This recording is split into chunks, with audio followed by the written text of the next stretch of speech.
Welcome back to another episode of Shit That Goes On in Our Heads. This is for the people that say I have a very calming voice that puts them to sleep.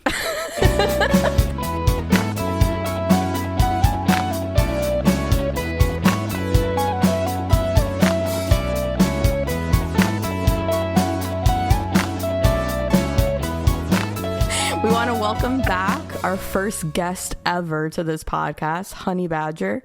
Thanks for joining us again. And today we're going to talk about squirrels and their dicks. Everybody get ready. I can't possibly imagine anybody else who has a story about squirrels. So I hear, Honey Badger, you have a fun story to tell us about squirrels. I do. I didn't realize how vindictive squirrels could be. I mean, they really have a thought process like, motherfucker, I'm going to kill you. Seriously, it's no joke. My husband, who is no longer with us, God rest or whatever, rest in peace. Mm-hmm. We used to live on a little small hobby farm, and our cat one time went after a gray squirrel and had it down and was hurting it. And my husband was all alarmed about it. So he ran over and he saved the squirrel, which was really struggling. And he put him in a white pine tree. And we all packed into the big gray van that we had at the time that looked like Red Green. I mean, it was a big gray van. I don't know if you're familiar with the Red Green show, but it's all about duct tape, believe me. And we did our shopping, and we're all good. And we came home and we opened the van doors, and he grabbed a 50-pound bag of dog food and slung it over his shoulder. And our big Rottweiler lab at the time, Buddy, favorite dog ever, jumped out of the van, and he started looking up and just started barking like a lunatic. We just didn't understand what he was barking at.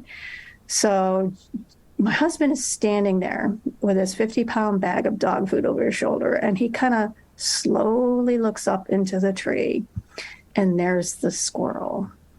He had made his way around the entire property edge with all the trees and ended up in this huge white pine that we had by the driveway and was perched there waiting for us. And he jumped at my husband. Whoa. And he threw that bag, 50-pound bag of dog food. Wow. It landed everywhere, broke open. It's everywhere. Now the dog is like, I'm going to get you. And ran and grabbed the squirrel and unfortunately ended his life. And then came back to my husband, and here, did I do good, Dad? Here it is. Oh, man. Oh, man. And I laughed so hard because it was just such a scene. I mean, it was all chaos, and we're all standing there horrified that the dog actually went after the squirrel and killed it. He tried to save his life. So that was pretty funny. I mean, who does that? What does that? I've never seen anything like it before with wildlife, where the squirrel would actually be so angry about everything. It would stalk you. It was just sharpening its claws, waiting patiently for you guys to come back. We were gone for a couple hours, and he was just people. Like there waiting for us to come back. I just don't understand it. That was pretty funny. G-Rex, didn't you have some wild squirrels when you first moved to where you are that would just go crazy? Holy crap. The squirrels here they're fucking little crackheads, all right?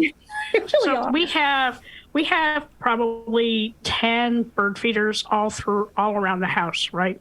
And we would put out 50 pounds of bird seed a week, and 2 days later it'd be all fucking gone. So I hooked up these trail cams because I wanted to see who's eating my damn bird seed, right? And lo and behold, it's these fucking squirrels. Okay, we live on 8 acres, all right? 8 forested acres. They have plenty of places to roam. There's plenty of fucking food on the ground for them. No, they got to leap from the motherfucking tree onto the bird feeder and twirl around like Miley Cyrus, on a wrecking ball.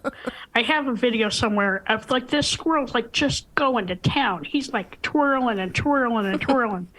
And then a couple of weeks ago, I was sitting in my office and I heard a large crash out my window. And I look, and the fucking squirrel had come from the second story and like jumped off the roof onto my bird feeder outside my window.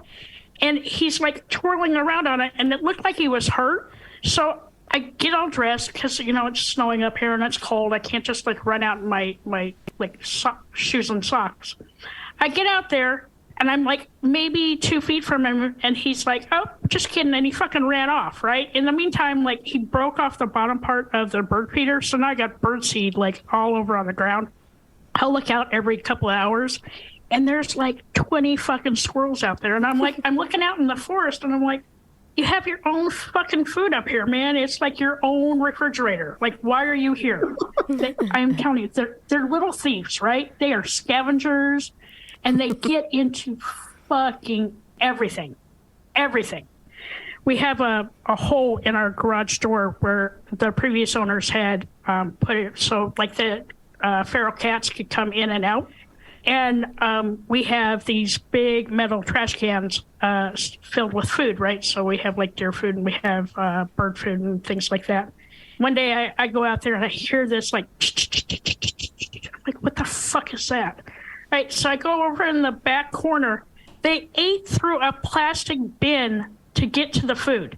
Now there's food everywhere, right? Like there's like little kernels of corn. There's bird seed. There's sunflower seeds. And so I go to chase him out, right? No. Why? No. Now he gets up into the fucking rafters, right? And remember, I'm short. There's no getting up there to get him out. So I leave the door open and, you know, I put a little trail of food out, hoping that he'll like follow the food out. No. So I come back in a couple hours. He's sitting in the middle of the garage floor, just like snacking on sunflower seeds. And he's like, hey, girl, hey. I'm like, get the fuck out of here, man. So now nobody gets in there because now we have sealed up the hole. I don't know. I think there's still a squirrel family in there somewhere. I don't know what they're snacking on now because they can't eat through the metal trash can. But, man, they are vindictive little fuckers and eat, and they're fat. And I'm like, why do you got to eat everybody else's food? You have your own food. Like we have all sorts of trees here, right? So we have a black walnut tree. We have all sorts of their natural foods. But no, why the fuck eat that when you can eat something free? They forget like where they fucking store squirrel it, buffet. They collect all those nuts and then they forget where they store it, just like old people. Oh, no kidding. Do they really? Are they that forgetful? Well, I do. They collect all these nuts and they hoard them somewhere. I swear they forget where they peek because they go after everybody's bird feeders. They're just as bad as raccoons. I've got some pretty funny raccoon stories too. My son actually calls squirrels trash raccoons, which I don't know why.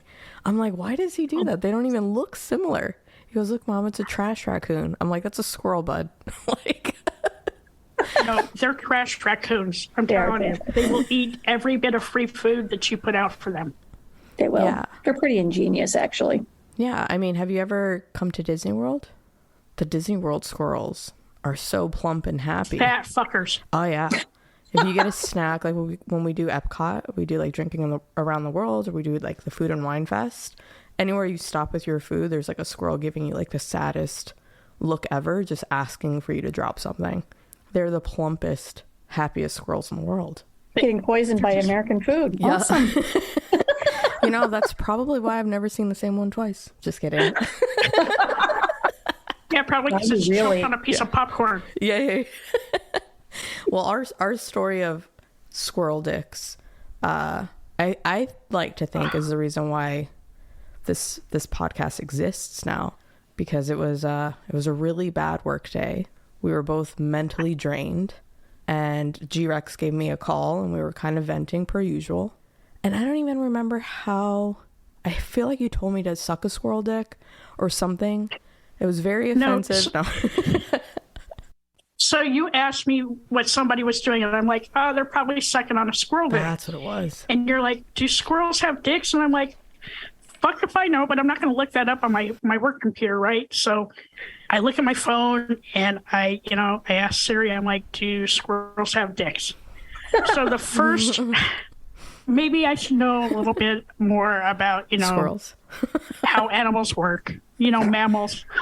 But I pull up the search results, and the first thing that comes up is says that squirrels masturbate to not get sexually transmitted diseases. Okay, this broke me. Mm-hmm.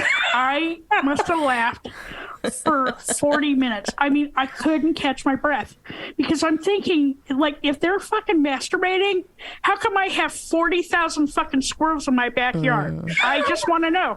I do not think that they are, like, masturbating, okay? They're fornicating in my backyard and producing more motherfucking squirrels. Do they have, like, a little squirrel, like, porn theater in my backyard?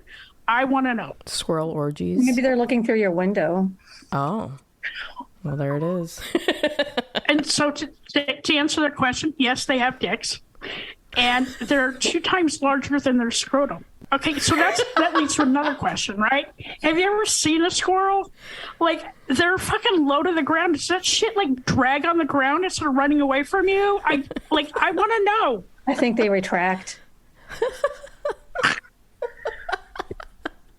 It's like a measuring tape. We're the same way. I don't know, because I looked out the window the other day. I swear to God, there was a little one just doing his business, like looking at me. He's like, "Hey, look," and I'm like, "No, thanks. I don't do men. Definitely don't do squirrels." My other question is, how do they do it? All right, because they have little T-Rex arms.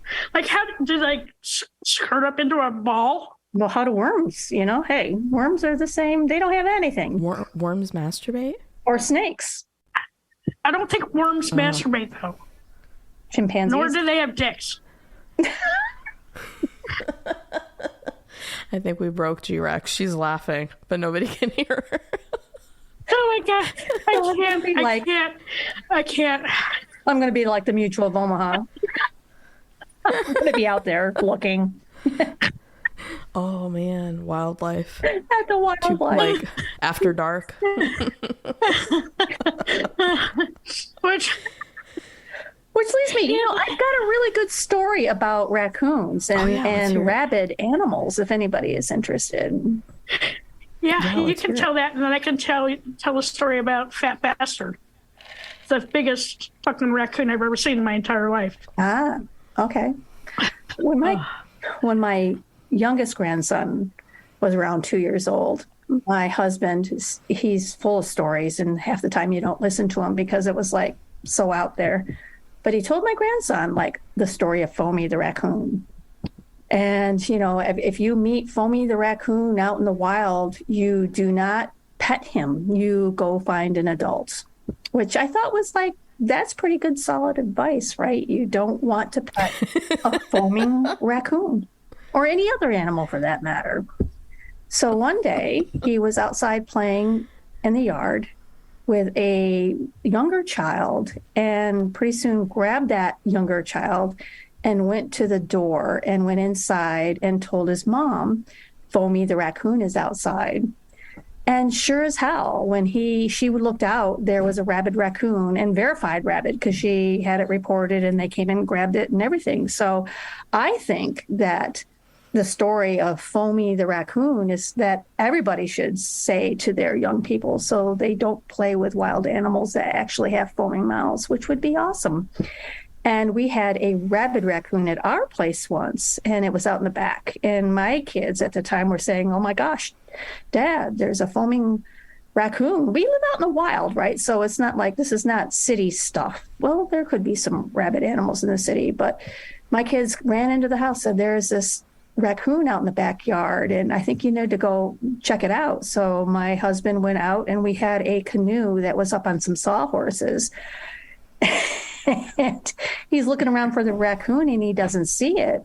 So he lifts the canoe up off the sawhorses, and this animal came running at him like, "Rah, rah, rah, rah," and he drops it like, holy crap, and took care of it and demised the animal and had it tested. So I think that these experiences teach us something, that we can take control, and even the young people can understand what wildlife not to play with. Yeah, like snakes. Don't touch Foamy the raccoon. Snakes are fine. They're not going to hurt you. Man, they're just not going to hurt you. They're more afraid of you. Hell if they are. They're more afraid of you, G-Rex. They're more afraid of you. Hell no. Hell no. They're after the frog. Snake, whatever. They're after all the other things. They're good for the environment, even though you don't like them. Whatever. You know what? Snakes are gross. So yeah, the story that we have about Fat Bastard, the raccoon. So we during the winter we put some food out for the deer because we could sometimes we get a pretty significant amount of snow up this way. So we have these feeders, right? And actually they're just planter boxes, right, that are attached to a kid's picnic table. So we have cameras all around the backyard so we can see, who comes to visit during the night or during the day. I look out there, and Fat Bastard, I'm telling you, this is the biggest, fattest fucking raccoon I've ever seen. I'm telling you, he looks like a bear, right? Get in my belly. Yeah. He gets stuck in the planter box, right? So you can see him rocking back and forth to get out of the planter box. He moves his body so much that he actually ends up detaching it from the picnic table, and you can see him like rolling around and trying to get out of it. And this is so when we went back and looked at the tape, it was like 2:00 in the morning. So it was something that we would never seen. To this day, that bastard still shows up every single night and is looking for his scraps. And like, he is huge, man. Like, if I ever ran into him in my backyard, I would be afraid.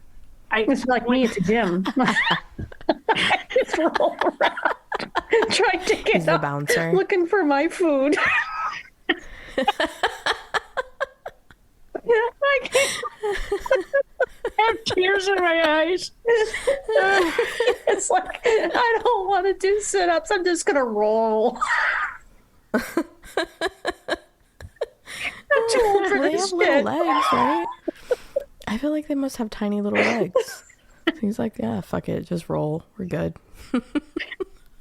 And Honey Badger, remember the time we told you that we saw the wild turkey in the backyard? I was sitting on the porch. So I was sitting on the porch and I saw like this big bird, right? I'm like, what the fuck is that? And so here I go. I want to go out and investigate, right? And it's a fucking wild turkey. And he's like starts running towards me. And I was like, oh, I don't think this is going to be good. So I just ran away from it.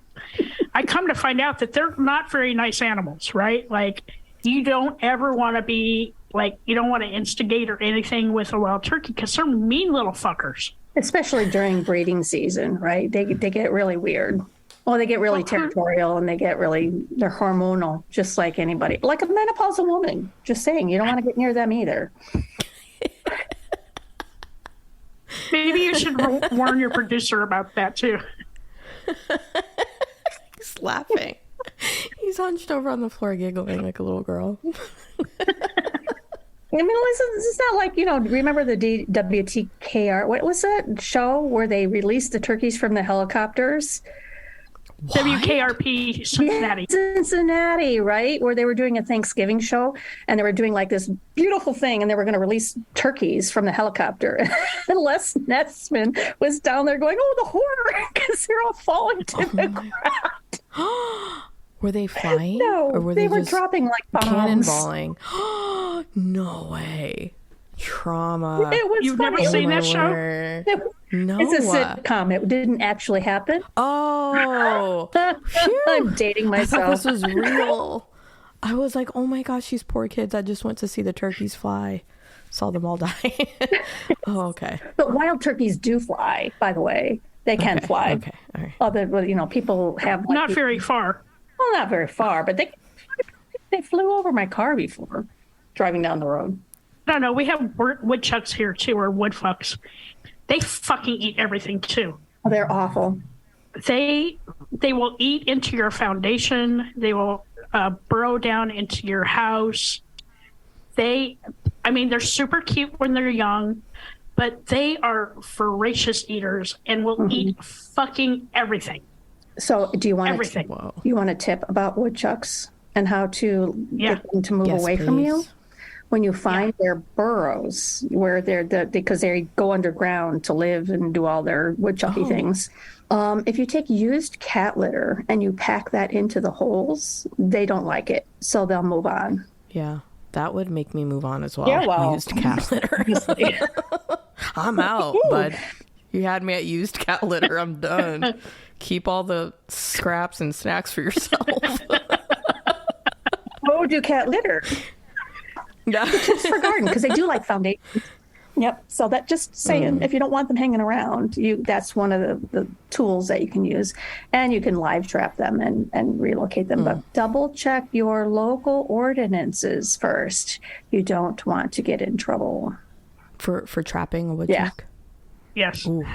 So, honey badger, the same thing goes for red squirrels, right? Because there's a difference in like the temperance of a gray squirrel and a red squirrel. Red squirrels are mean little fuckers. They're mean little fuckers. I had red squirrels growing up. Yeah, they're chatty. Well, gray squirrels can be chatty too, but red squirrels are very territorial, and they are equally annoying at the local bird feeders too. So they are always after the seed, but they're faster and they're more I believe more territorial, and they are just little.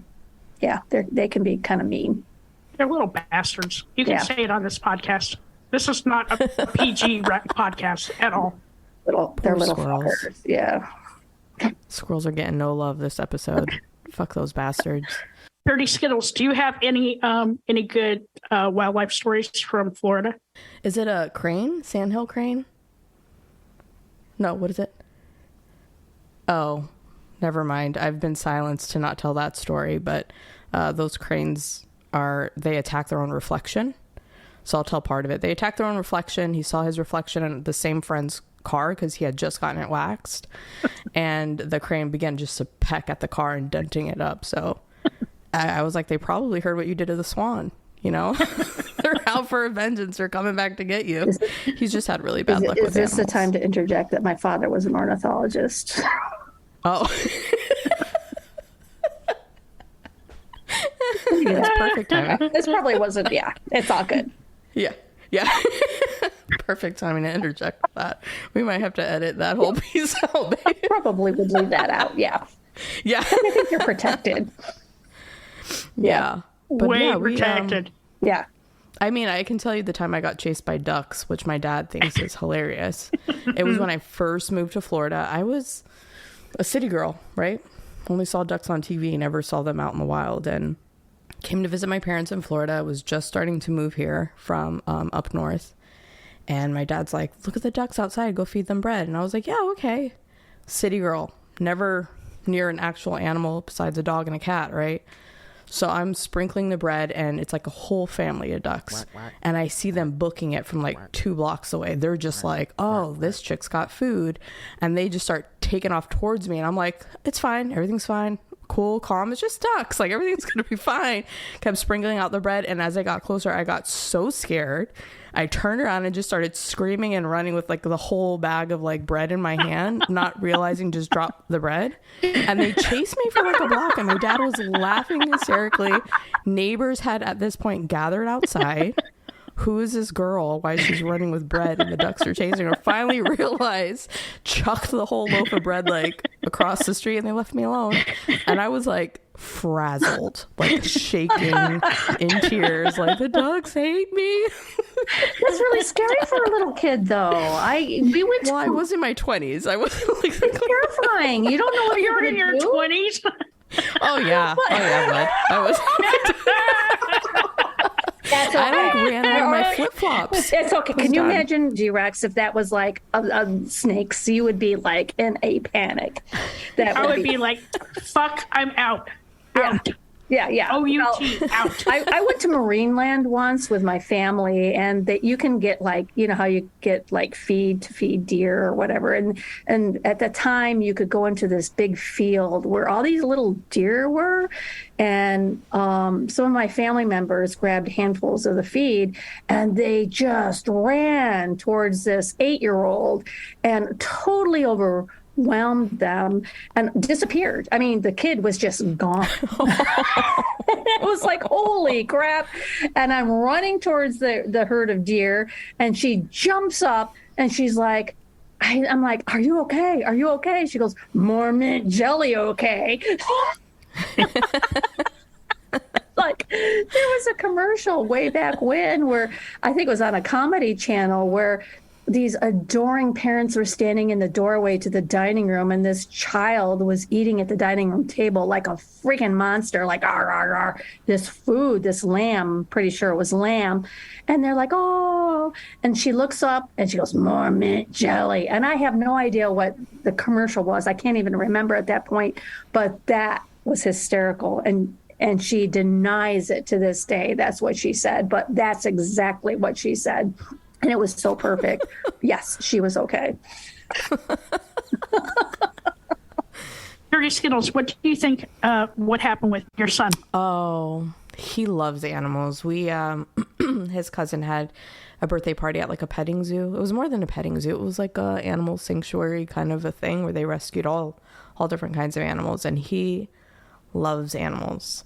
So he still actually is telling us, before we leave Florida, I want to go back and visit Barbie. And Barbie is a goat that like just took a liking and followed him around the entire time we were there. I mean, he loves animals. I don't think there's anything he's actually afraid of. And we've had to have that conversation actually, like, hey, you can pet this animal because it's in a safe space. But if you see this animal in the wild, you can't just go up and grab it, like let it be. So we're defining those boundaries for him. But he loves animals. He loves everything. Snakes? Yeah, what was the snake? What the hell? No, it wasn't an anaconda. It was some sort of snake. I don't know. It was another petting zoo scenario where this guy had this huge giant snake and python. And I am afraid of snakes, but I decided my fears, I wasn't going to let him, I didn't want my fears to influence his fears. So we saw this man holding a snake and I'm like, oh, hell no. Like if I was by myself, I would have booked it. I would have been in my car, like driving the opposite direction. But so I'm just like practicing breathing exercises. Like everything's gonna be fine. It's good. Everything's great. So I was a little hesitant at first. The man showed him exactly how to pet the snake, was teaching him all about the snake, and he's had his moment. And then he's like, Mom, do you want to pet the snake? And I'm like, oh, I've got too many things in my hand, hon. We're good. Like, we walked away from that scenario unscathed, but in the back of your head, you're like, fuck, no, we are not touching the snake. What about gators? No, we walked. The guy also had a little alligator. Said, hey, let's learn about the alligator. And I was like, well, that's on you. But yeah, he's not really afraid. He even likes spiders. I mean. No, pass. Cockroaches. Huge pass. Cockroaches are like the bane of society. Gross.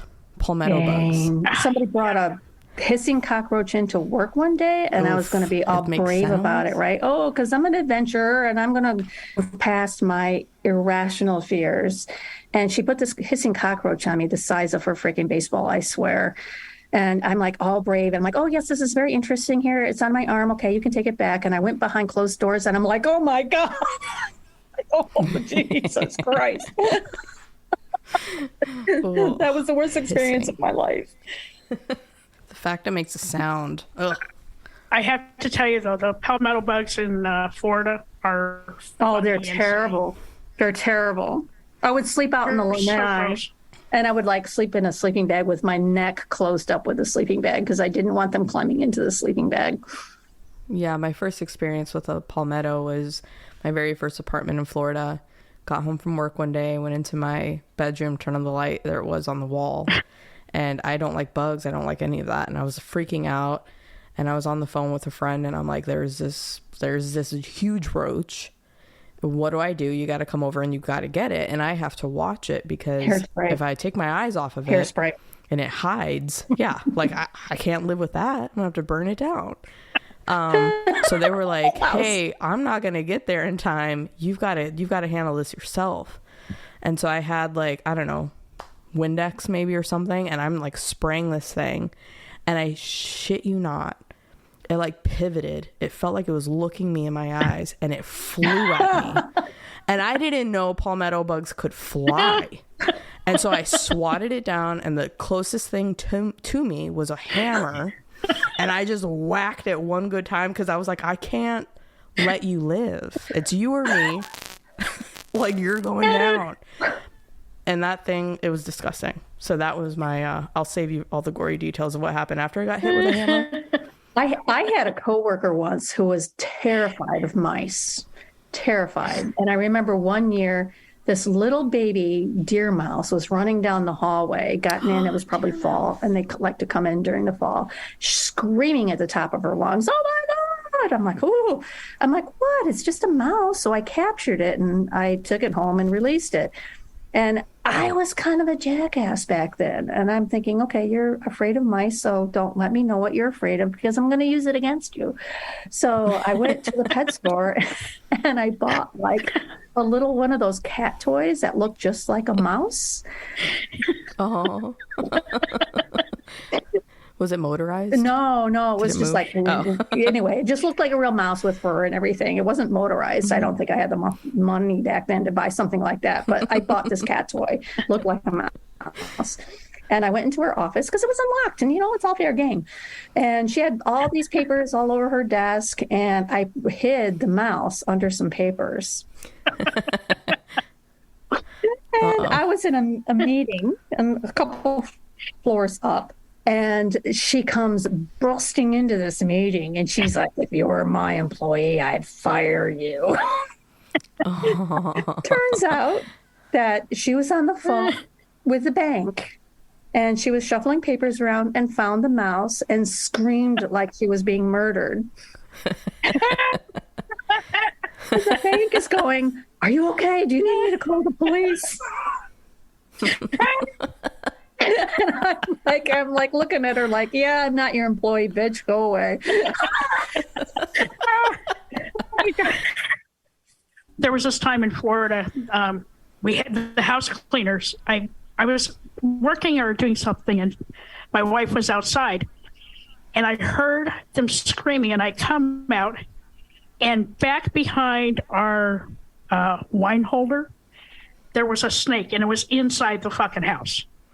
And so we're all like screaming at the top of our lungs. My wife comes running in. She's like, what the fuck is wrong? And we're like, there's a fucking snake. And she's like looking at us like we're like stupid. And I'm like, it's a snake. You need to get it out of the house. And she grabs it up, flips it over the neighbor's yard. And she's like, what the hell is wrong with you guys? It's a garden snake. I'm like, I don't fucking care what it is. It's a snake. It's in the house. It needs to get out. And it was me, another woman, and a guy. And we were like, I was beside myself. I'm like, I'm not sleeping again. I need to make sure there's no more snakes in the house. Ever since then, like, I checked all the corners of the house, even up here. Like, no. It's trauma, right? It's trauma. So I totally understand that trauma in people. I mean, I think the mouse experience taught me that I shouldn't be such a dick with people, especially when it comes to like their real trauma with animals. And I don't want to make them lose sleep for the next 8 years because I was a dick. Yeah. So I learned a lesson there, I have to say. But on the same token, I was sleeping one night and we used to have an iguana that was like 8 feet long. It was a huge iguana, probably 6 feet. I was exaggerating. In the middle of the night one night, I was awakened and the big freaking iguana had escaped his enclosure and was laying on top of me. I'm like, I wake up to this thing on top of me. Nope. And I'm hitting my husband in the side. Oh my God, wake up. Get this fucking thing off of me. Oh my word. Because I don't know too many people who could wake up in the middle of the night and have this thing on them and just be like annoyed about it and not freaking out. I said, no, I'm not freaking out. I knew what it was, but I was just a little like startled it was on top of me. It's like, I'm grateful maybe. I don't know what your game was. Maybe I was warm and he wanted to get warmed up, but no, not in the middle of the night when I'm trying to sleep. No, thank you. It's okay to be not okay. Just make sure you're talking to someone.